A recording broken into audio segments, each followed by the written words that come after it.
Hey guys, in this video we're going to take a look at how you can allow or don't allow deleting apps on the iPhone 14 series.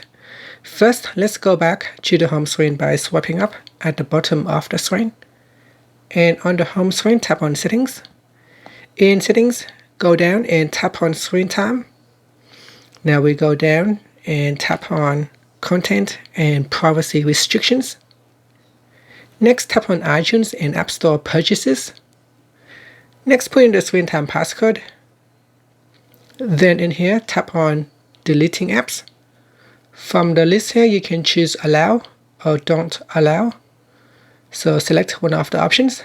By choosing Don't Allow, then you are restricting the app from deleting on your device. And finally, you can tap on the back key to go back to Settings, or swipe up to go back to the home screen. Thank you for watching this video. Please subscribe to my channel for more videos.